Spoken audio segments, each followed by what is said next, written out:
there were rumors and kind of wonderings about whether or not the DualShock 4 controller would work with the PS5. And we talked about in the past on the podcast when we were, months ago now, when we were predicting what we thought they might do with SKUs to get the price down because it was going to be so expensive. And one of the things we had guessed at would be how good would it be if they had a SKU that didn't come with a DualShock 5 to knock the price of the console down $50 for people that already have one or more DualShock 4 controllers at home, because the difference between the two controllers were mostly just tactile fucking feel. There wasn't anything gameplay-wise that's really going to be changing much with the DualShock 5. So at least nothing imperative. And so we got official word about this now. Yep. And so the official announcement is that DualShock 4 is in fact compatible with the PS5. However, there's an asterisk attached to that.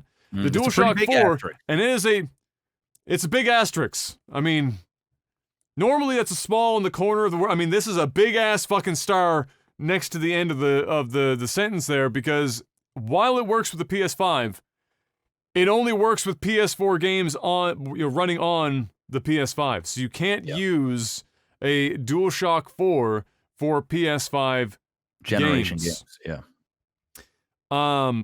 And this struck me particularly funny because if you go on to read the other things that they have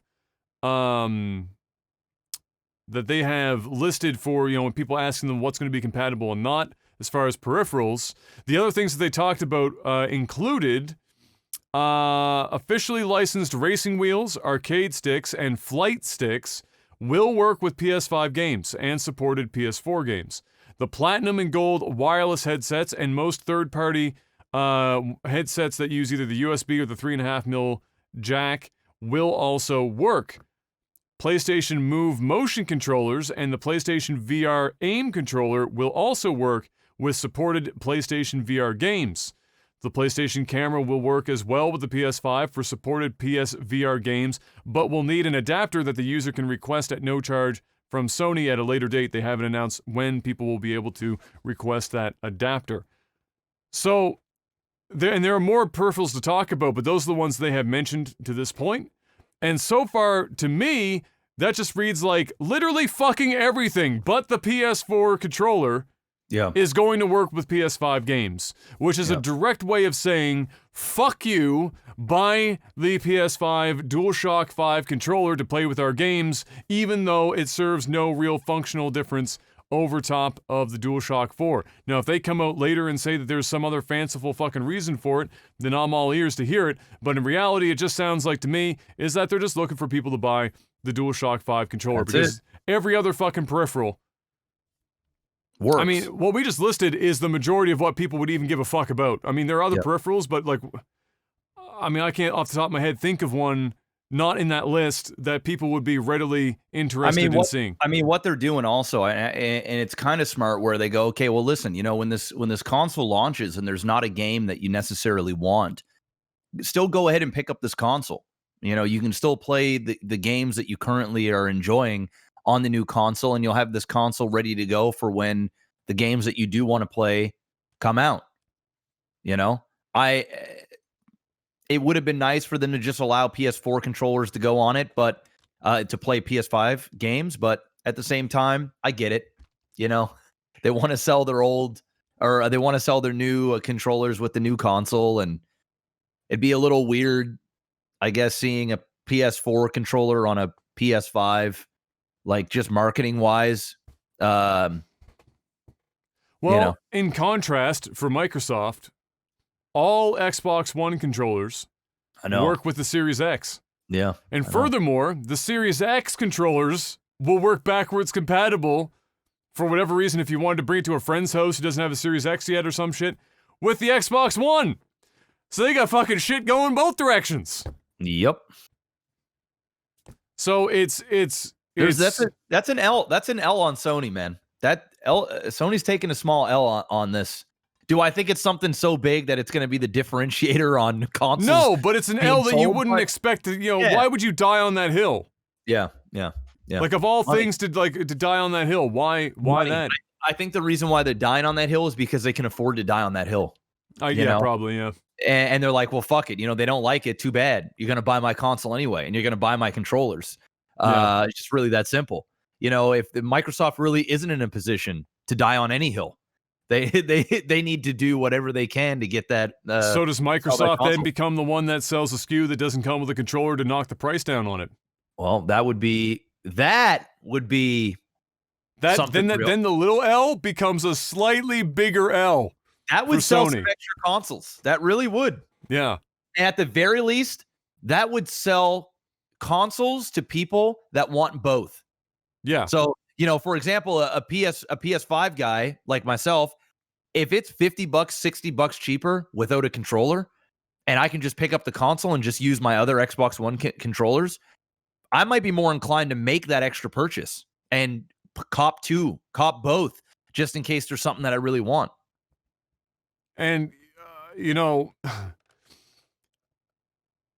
this kind of goes in hand as well with Sony's confused marketing as to which PlayStation 4 games are going to be forward compatible with PS5. Mm-hmm. Whereas with the Xbox, they've been far more specific, and it's pretty much everything. It's everything you would give a fuck about anyway. Is going to work with the Series X. Anything you buy for the Xbox One towards the end now will have, if it has a Series X counterpart, it's going to detect which console it's in. It's going to give you the version that you need. Everything like Microsoft's biggest thing right now is just new games to excite people for the Series X. Pretty much everything else about the Series X console and the Xbox division in general with Game Pass and everything else, it's all W's for Microsoft. Sony's running on old W's. And because they're such massive W's, they can get away with it. Yeah. But there are very few reasons, and that's what shows and I hope that Microsoft fucking wisens up to this at some point, is that Sony can just match them, or not even quite match them on a lot of metrics, as long as they have intriguing games that you can only get on the PlayStation, or get on PlayStation for like the first year or whatever the fuck. That's going to fucking sell consoles. Microsoft is definitely going on a different approach, and we'll wait and see what their revenue is like, because we'll be able to see it. Mm-hmm. In the first 2 years of the Series X and the PlayStation 5 being out, how Microsoft's plan in terms of trying to make money on software across multiple devices versus locking everything to one and gating it, we'll see who comes out on top there, because that will be ultimately it. It won't be necessarily for Microsoft how many consoles did we sell. It'll be how much money did we make. Fuck how many consoles we sell. It's really about how much money we make. And so if we make more money by selling less consoles, but providing our services and games on in many places as possible, and have it be a good experience on all of those platforms, then they make more money. It doesn't matter anymore. So, True. It's definitely two wildly different tactics, and it will be very fun to see how it works out, because I still think that PlayStation is in the best position because of their games right now. And until Microsoft really gets their first-party developers the fire under their ass, and games specific to the Series X start coming out, not ones that are supposed to be backwards with fucking Xbox One, but proper fucking Series X games that get people fired up about the Series X, I think Sony gets an easy buy just in that regard. Yep.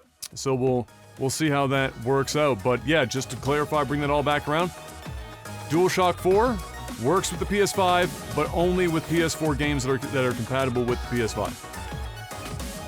Take that for what you will.